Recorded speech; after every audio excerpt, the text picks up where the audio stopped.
Few garden styles capture the imagination quite like the English cottage garden. Romantic, abundant, and just a little wild, it's a style that feels both timeless and deeply personal. But what exactly is a cottage garden, and what different forms can it take? Today, we're diving into the heart of this beloved tradition and how it can influence a garden such as ours. English cottage gardens trace their roots back to the 14th and 15th centuries, when rural workers planted small plots around their homes, not for decoration, but for survival. They grew herbs for medicine, vegetables for the table, and flowers to attract pollinators. Over time, purely practical plots evolved, then by the late Victorian era, the arts and crafts movement transformed these humble spaces into the lush, flower-filled gardens we picture today. A blend of usefulness and beauty. So, what makes an English cottage garden? The key is abundance, layers of plants spilling over paths and lawns, mingling together. You'll often see roses climbing over trellises and arches, hollyhocks, foxgloves, and delphiniums adding vertical drama. Fragrant herbs like rosemary and lavender edging paths, self-seeding annuals weaving through perennials, and informal, winding pathways of brick, gravel, or stone. It's a style where plants are the stars, and structure serves mainly to guide the eye and create intimacy. Cottage gardens follow a few simple but powerful rules. Mixing flowers, herbs, fruits, and vegetables. Layering tall plants at the back, medium in the middle, and low ground covers at the front. Letting nature do some of the work by encouraging self-seeding, a little wildness is part of the charm. And planning for seasonal succession so something is in bloom from spring through autumn. While there's no single correct cottage garden, there are a few recognizable variations. The traditional cottage garden, a jumble of flowers and edibles, often framed by a picket fence. The wildflower cottage garden, blending cultivated plants with native species for a meadow-like feel. The formal, informal blend, clipped hedges and neat paths balanced by overflowing borders.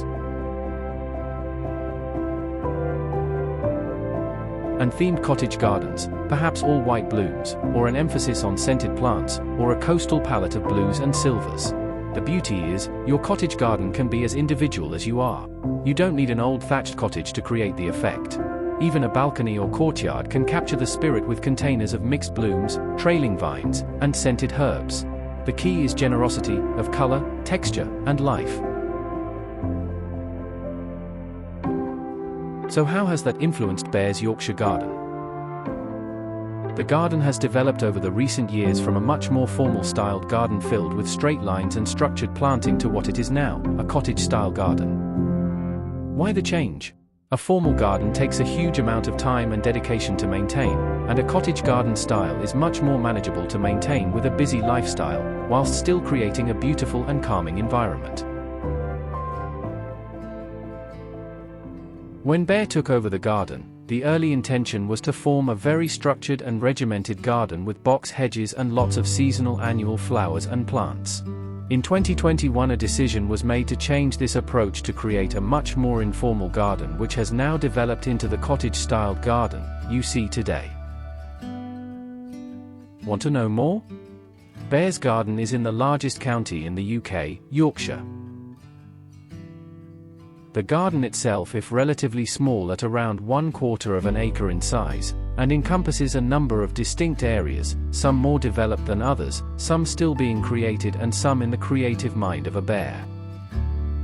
At the front of the garden are a shaded flower bed and scree garden. The shaded garden has a mix of annual, perennial, shrubs and roses together with a variety of spring flowers. Facing north it receives only partial sunlight at the height of summer.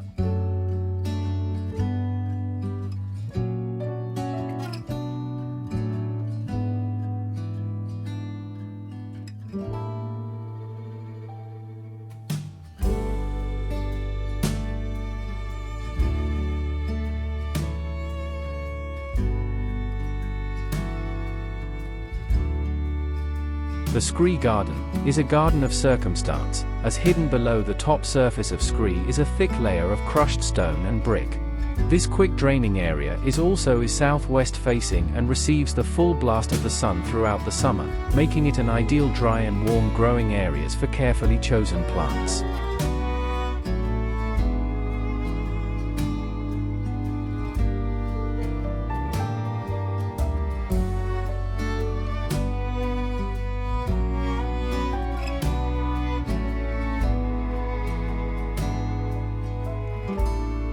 One of the main flower beds in the mid-area of the garden is south-facing, backed with a hedge of magnolia, hawthorn, viburnum and hardy fuchsias.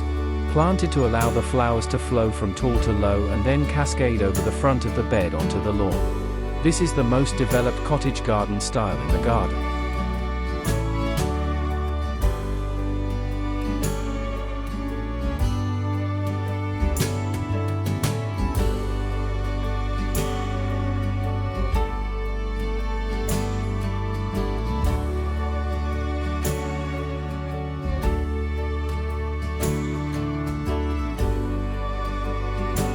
To the rear of the garden is the utilitarian area encompassing the fruit trees, grapevines, vegetable patch and greenhouse.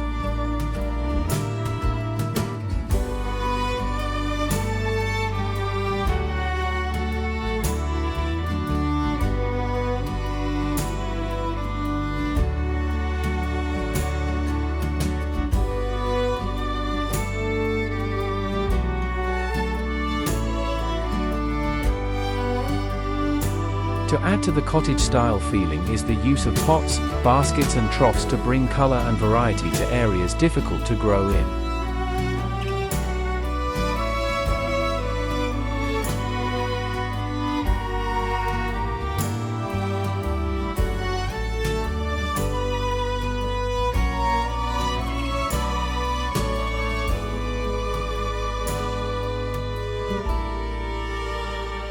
Let's add some roses.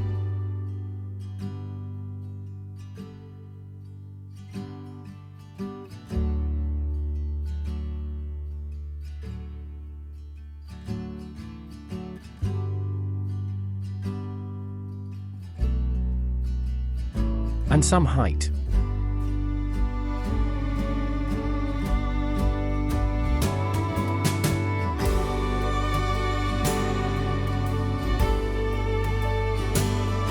Is that enough? No. New areas are being developed all the time, with the most recent another scree-type garden filled with perennials in a shady area. Does Bear's garden qualify? Start with informal, abundant planting, where flowers and herbs spill over in a natural, relaxed way. Mix planting types, perennials, annuals, climbers, shrubs, and even vegetables and herbs. Ensure seasonal interest all year, from spring bulbs to autumn blooms and winter structure. Create a romantic, nostalgic atmosphere, with soft colors, rich scents, and old-fashioned charm. Blend the garden with the home, climbing roses, window boxes, and espaliered fruit against the walls. Keep it wildlife-friendly, inviting bees, butterflies, and birds to thrive among the flowers. And finally, add a personal touch, rustic benches, handmade trellises, and joyful details unique to you. So, Bear has shown that the garden meets all of those criteria. That means, yes, it is a cottage-style garden. But as we know, the definition of a cottage garden can vary, and it often means different things to different gardeners. Is the garden the finished article? Of course not. A true garden is never really complete. It grows, changes, and evolves with every season and every passing year. Each spring brings new surprises, summer adds its abundance, autumn leaves its quiet beauty, and winter reshapes the canvas once again. It's this constant cycle of change that keeps the garden alive and forever inspiring. If you enjoyed the video, please consider pressing the like button and subscribing to the channel.